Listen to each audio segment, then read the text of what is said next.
Afternoon all of you. वैसे तो मैं ये वीडियो जो डालूंगी वो शाम को डालूंगी, तब तक गुड इवनिंग हो जाएगा, बट अभी 4 बज रहा है तो इसी वजह से गुड आफ्टरनून मैं बोल रही हूँ। तो ठीक है, आज हम क्या पढ़ेंगे? आज हम पढ़ेंगे 11th का। हमने कहाँ पे छोड़ा था? हमने जो पढ़ चुका था वो हमने पढ़ चुका था लास्ट, गेलुसाक लॉ पढ़ चुका था। और मैंने आपको ये भी बोला था जो गेलुसाक लॉ है उसको और अच्छे से किसने एक्सप्लेन किया था? उसको और अच्छे से एवोगैड्रो ने एक्सप्लेन किया था। एवोगैड्रो ने आपका एक्सप्लेन किया था। जो गेलुसाक लॉ था उसको एवोगैड्रो ने और अच्छे से एक्सप्लेन किया था। देखते हैं कैसे एक्सप्लेन किया था। इसने क्या किया था? इसने आपका 2 हाइड्रोजन लिया, ठीक है, यहाँ पे भी हाइड्रोजन लिया, यहाँ पे ऑक्सीजन लिया और यहाँ पे इसका H2O बना। इसने बोला कि मैंने इस H का एक वॉल्यूम लिया, इस H का एक वॉल्यूम लिया H2 का, और इस O2 का भी एक वॉल्यूम लिया।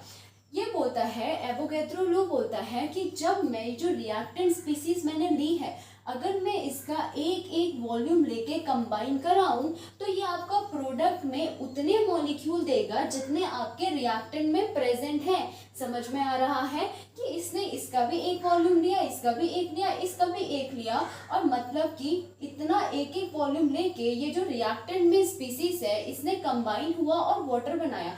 जो ये वाटर बनाया, ये वाटर मॉलिक्यूल उतने होंगे जितने आपके रिएक्टेंट में प्रेजेंट होंगे। इसको पहले बैलेंस कर लेते हैं, हमारे पास ये आ जाएगा, ठीक है। अब देखो, अगर आप देखोगे यहाँ पे 4 हाइड्रोजन है, 4 है, 2 ऑक्सीजन है, 2 ऑक्सीजन है, तो वही ये बोलता है कि रिएक्टेंट में जो हम मॉलिक्यूल ले रहे हैं, दोबारा से बता रही हूँ कि हम ये बोलता है कि एक एक वॉल्यूम जितने भी आपके रिएक्टेंट स्पीसीज है जो कंबाइन हो रही है उन सब का हम एक एक वॉल्यूम लेते हैं, और ये एक एक वॉल्यूम क्या करता है? प्रोडक्ट का फॉर्मेशन कराता है, और उस प्रोडक्ट में जितने नंबर ऑफ मॉलिक्यूल्स होते हैं वो किसके बराबर होते हैं? जितने आपके रिएक्टेंट में प्रेजेंट होते हैं। ये आपका एवोगैड्रो लॉ ने बोला था। इसने ये कहाँ पे बोला था? इसने एक बुक लिखी थी, उस बुक का नाम था आपका जर्नल डी फिजिड्यू करके इसकी एक बुक थी जो इसने लिखी थी। एक बार चेक कर लेती हूँ, हाँ बिल्कुल यही बुक इसने लिखी थी। तो इस बुक में उसने ये सब कुछ बताया था, ठीक है। अब क्या हुआ था, उस टाइम पे ये इतना ज़्यादा फेमस नहीं हुआ। क्यों नहीं हुआ? बिकॉज जो था वहाँ पे डेल्टन आए। डेल्टन ने बोला कि कोई भी 2 एटम, यानी कि इसने बोला जो आपके सेम एटम होते हैं वो आपके कंबाइन नहीं होते हैं। इसने बोला जो सेम एटम होते हैं वो आपके कंबाइन नहीं होते हैं। इसका मतलब जो ये H करके H2 मॉलिक्यूल बना रहा है, O करके O2 मॉलिक्यूल बना रहा है, ये ऐसा कुछ भी आपका एग्जिस्ट नहीं करता है। तो डेल्टन ने जैसे ही ये स्टेटमेंट दी, क्योंकि डेल्टन की बातें ज़्यादा सुनी जा रही थी उस टाइम पे, तो डेल्टन ने जैसे ही स्टेटमेंट दी, एवोगैड्रो का जो लॉ था वो इतना ज़्यादा फेमस नहीं हो पाया, इतना ज़्यादा फैल नहीं पाया, वहीं पे वो रुक गया थोड़े टाइम के लिए। लेकिन उसके बाद कुछ साल बाद, यानी कि 50 ईयर आफ्टर 50 ईयर, यानी कि 50 साल के बाद आपका एक क्या हुआ? जनरल कॉन्फ्रेंस हुआ, या फिर आप बोल सकते हो एक कॉन्फ्रेंस हुआ, इंटरनेशनल कॉन्फ्रेंस वहाँ पे हुआ। ये जो आपका कॉन्फ्रेंस था ये पूरा केमिस्ट्री से रिलेटेड था। इस कॉन्फ्रेंस में आपके पूरी बातें हो रही थी, ये आपके कैसे रिएक्टेंट मॉलिक्यूल कंबाइन होते हैं वगैरह वगैरह, पूरा डिस्कशन वहाँ पे चल रहा था। तो वहाँ पे हमारे एक साइंटिस्ट थे जिसका नाम था कैनिज़ारो साइंटिस्ट। ये जो कैनिज़ारो साइंटिस्ट थे, इन्होंने सारा का सारा इम्पोर्टेंस जो दिया वो आपके एवोगैड्रो को दिया। और जब उन्होंने एवोगैड्रो के बारे में एक एक चीज़ को समझाया, तब से हमारा एवोगैड्रो जो हुआ आपका क्या हुआ? यूज होने लगा, एवोगैड्रो लॉ आपका चलने लगा। समझ आया? आई होप समझ आ गया होगा। आफ्टर 50 ईयर कितने की बात हो रही है? आपकी बात हो रही है 1860 की बात हो रही है। ये 1860 में जब 50 साल बाद कॉन्फ्रेंस हुआ था, वो 1860 में आपका कॉन्फ्रेंस हुआ था, जहाँ पे आपकी केमिस्ट्री के बारे में, यानी इसके बारे में बातें चल रही थी कि कैसे आपके रिएक्टेंट मॉलिक्यूल कंबाइन होते होंगे। तो वहाँ पे हमारे कैनिज़ारो साइंटिस्ट भी आए थे। उन्होंने बोला, उन्होंने सादा जो एम्फेसाइज किया, मतलब इम्पोर्टेंस जो दी वो एवोगैड्रो लॉ में दी, तब जाके आपका एवोगैड्रो लॉ जो हुआ वो थोड़ा बहुत सक्सेसफुल हुआ। आई होप एवोगैड्रो लॉ आपको समझ आ गया होगा। देखो, आप एनसीईआरटी पढ़ोगे, थोड़ा सा डिफिकल्टी आपको होगी, इसलिए यहाँ से पढ़ लो, उसके बाद आप एनसीईआरटी के स्टेटमेंट पढ़ोगे तो आपको हर एक एक लाइन क्रिस्टल क्लियर हो जाएगी। तो अब मैं इसको मिटा रही हूँ। नेक्स्ट हमारे पास जो है वो है डाल्टन एटॉमिक थ्योरी। हम पढ़ेंगे डाल्टन एटॉमिक थ्योरी। चलो डाल्टन एटॉमिक थ्योरी क्या होता है इसको देखते हैं। यहाँ पे लिखते हैं हम डाल्टन एटॉमिक थ्योरी। चलो डाल्टन एटॉमिक थ्योरी, इन्होंने अपनी एक थ्योरी दी थी, वो आपकी दी थी 1808 में, ठीक है। और डाल्टन ने आपका एक और लॉ दिया था, मैंने पिछले लेक्चर में पढ़ाया था, जिसने नहीं पढ़ा है वो देख लेना। मैंने बोला था उन्होंने लॉ ऑफ मल्टीपल प्रोपोर्शन भी दिया है। और ये मल्टीपल प्रोपोर्शन, वैसे तो उन्होंने तीन लॉ को डिफाइन किया है, बट आपका जो ज्यादातर मतलब ज्यादा बोला गया है डाल्टन के लॉ ऑफ मल्टीपल प्रोपोर्शन हमारा डाल्टन ने दिया है। ये आपका 1803 में दिया था, ठीक है। वैसे तो इसने तीन लॉ आपको बताए हैं, कंजर्वेशन के बारे में बताया है, मल्टीपल के बारे में बताया, डेफिनेट के बारे में बताया, लेकिन लॉ ऑफ मल्टीपल प्रोपोर्शन बिल्कुल अलग है। जहाँ पे मतलब वहाँ पे तो उन्होंने दूसरे साइंटिस्ट ने बनाया है, सिर्फ डाल्टन ने वहाँ पे उस चीज़ को डिफाइन किया दोबारा से अपने इस थ्योरी में, लेकिन एक्चुअल में जो मल्टीपल प्रोपोर्शन है ये आपका डाल्टन ने दिया है। आई होप मैं क्या बोल रही हूँ आपको समझ आ रहा होगा, ठीक है। तो मैं इसको रब कर रही हूँ, एक और बार बता देती हूँ।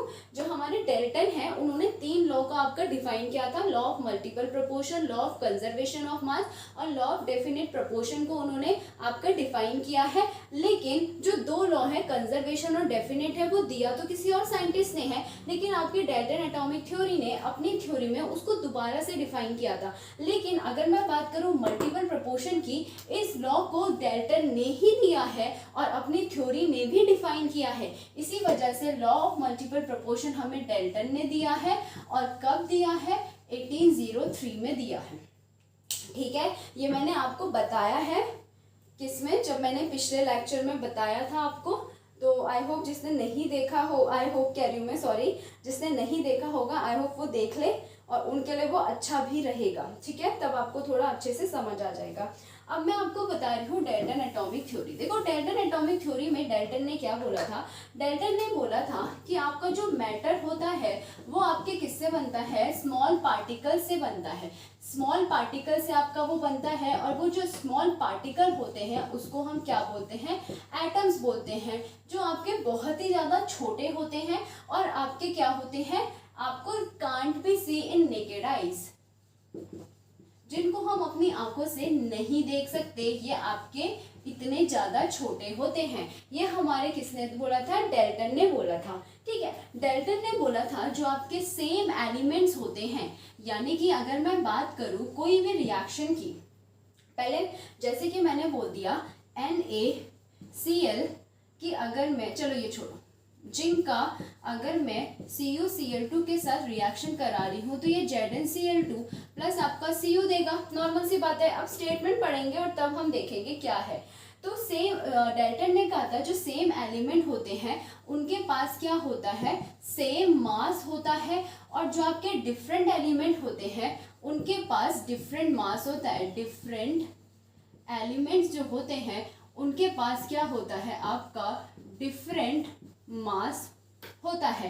इसका मतलब एग्जाम्पल में मैं बोलूं, अगर मैं बोलूं यहाँ पे जो जिंक है, अगर इसका एटॉमिक मास आपका कितना हो जाएगा बताओ? जिंक कहाँ पे आता है? कॉपर एंड जिंक, ठीक है। 30 इसका एटॉमिक है और मास क्या हो जाएगा? डबल हो जाएगा, यानी कि 60 हो जाएगा। अगर 60 इसका एटॉमिक मास है तो यहाँ पे भी उतना ही रहेगा, 30 × 2 यानी कि 60 ही रहेगा। एटॉमिक नंबर का डबल आपका एटॉमिक मास होता है, तो यहाँ पे भी आपका 60 ही रहेगा। यानी कि आपके सेम एलिमेंट है, कोई भी रिएक्शन करा लो, तोड़ दो, कंबाइन कर दो, कैसी टाइप के रिएक्शन करा लो, आपका जो एलिमेंट्स है अगर उनका मास रिएक्टेंट में भी वही रहेगा, ठीक है। उसके बाद चाहे आप प्रोडक्ट में आपने उसको कंबाइन किया हो, तोड़ा हो, वहां पे भी अगर वो एलिमेंट किसी के साथ कंबाइन भी हो जाए उसका मास तो उतना ही रहेगा, ठीक है। उसका मास चेंज नहीं होगा। चाहे रिएक्टेंट की बात करो, और रिएक्टेंट में मान लो मैं यहाँ पे ZnCl2 लेके तोड़ ताड़ दूँ, कुछ भी कर दूँ, इस रिएक्शन को मैं ऐसे कर दूँ, तो भी जिंक का मास चेंज तो नहीं हो जाएगा, ऐसा तो नहीं हो जाएगा यहाँ पे 30 हो जाएगा थोड़ी देर बाद और यहाँ पे 60 रहेगा, ऐसा तो नहीं होगा। यानी कि जो सेम एलिमेंट है उनका मास जो होता है कोई भी रिएक्शन में सेम रहता है।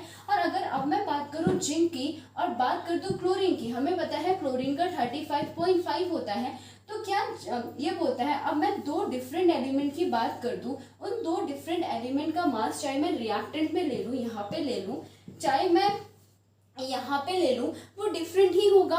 सेम एलिमेंट का मास कोई भी रिएक्शन करा लो सेम रहेगा और डिफरेंट एलिमेंट का मास आपका डिफरेंट ही रहेगा। मेरे बोलने का मतलब ये था। एग्जांपल मैंने आपको दे दिया, नहीं समझ आया वीडियो को थोड़ा पीछे करना, आपको समझ आ जाएगा, ठीक है।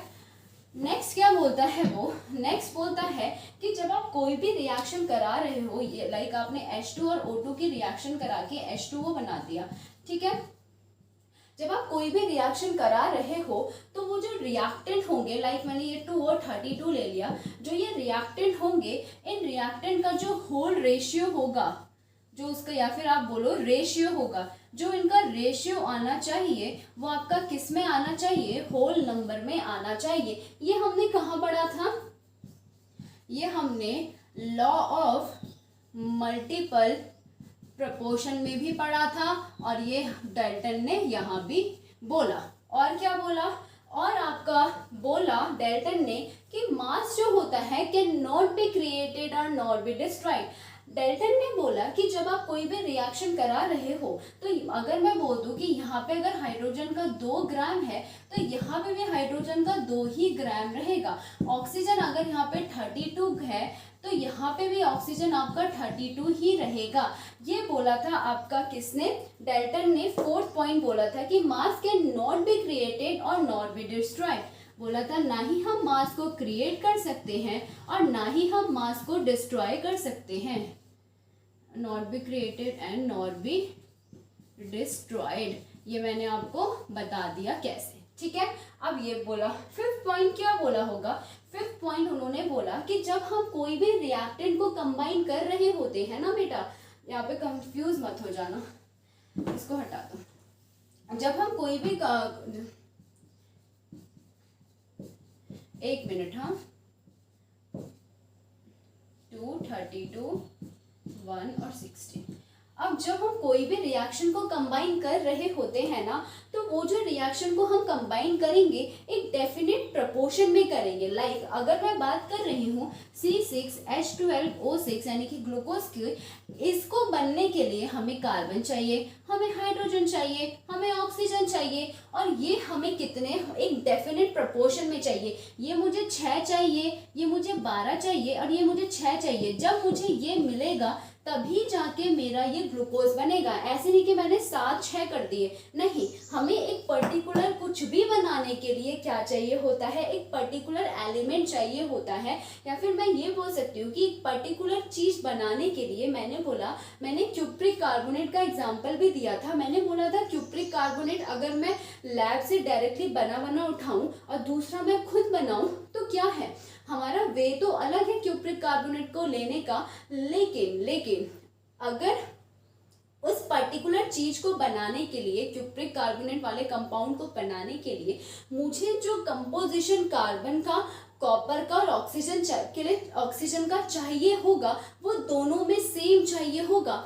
मैंने आपको ये बताया हुआ है, फिर भी मैं बता रही हूँ कि CuCO3 मैंने क्या लिया था, लैब से लिया, और एक मैंने आपका नेचुरल वे में यानी खुद बनाया, दैट इज सिंथेटिक वे में खुद बनाया। एक हमने क्या लिया, डायरेक्टली उठाया, एक मैंने बनाया, ठीक है। अब ये चीज बनाने के लिए चाहे मैं लैब से लूं या फिर मैं कहीं से भी लूं, कॉपर मुझे 1 ही चाहिए होगा, कार्बन भी 1 और ऑक्सीजन मुझे 3 ही चाहिए होगा, तभी जाके तो मेरा ये बनेगा। इसमें भी यही चाहिए होगा। यानी कि मेरा वे कोई भी हो, लेकिन एक पर्टिकुलर कंपाउंड अगर ये सेम है दोनों, उसमें जो भी मैंने 2 सेम कंपाउंड लिए हैं, 2 बीकर लिया, 2 कंपाउंड लिए हैं और वो 2 सेम हैं, चाहे मैंने कैसे भी किसी भी वे से लिया, तो अगर वो बनेंगे तो वो एक डेफिनेट प्रपोर्शन में ही बनते हैं, ठीक है। और ये आपका एक लॉ ऑफ डेफिनेट प्रपोर्शन होता है। इससे हमारा क्या कंक्लूजन निकल के आता है, इससे हमारा कंक्लूजन निकल के आता है, जो हमारे डेल्टन जी थे, डेल्टन जी ने हमारे 3 लॉ को यहाँ पे डिफाइन किया। एक तो लॉ ऑफ मल्टीपल प्रोपोर्शन बताया, एक आपका लॉ ऑफ डेफिनेट प्रोपोर्शन बताया, और law of conservation of energy भी उन्होंने यहाँ पे बता दिया था। तो डेल्टन एटॉमिक थ्योरी वाला टॉपिक आपका यहाँ पे होता है खत्म। तो अब हम पढ़ते हैं इसको, तो आप स्क्रीनशॉट ले लो, और अगर कुछ नहीं समझ आया तो प्लीज़ मुझे टेक्स्ट तो क्या करोगे, कमेंट करना, ठीक है, कमेंट करना मुझे, तो मैं उसको देखूंगी। नहीं समझ आएगा मैं अगली वीडियो में दोबारा समझाऊंगी, लेकिन आई थिंक आपको आ जाना चाहिए। थोड़ा सा वीडियो को पीछे करना, दोबारा से देखना, नहीं आएगा फिर पीछे करना, फिर नहीं आएगा तो फिर आप मुझे कमेंट करना, मैं आपको दोबारा से समझाऊंगी। मैंने अपनी तरफ से बहुत ज़्यादा कोशिश करी आपको समझाने के लिए, बट अगर फिर भी नहीं आता है तो मैं आपको समझाऊंगी। तो आज के लिए इतना बहुत, बाकी हम नेक्स्ट वीडियो में पढ़ेंगे आगे का, ठीक है। ओके, खुश रहें, हंसते रहें, मुस्कुराते रहें। Thank you.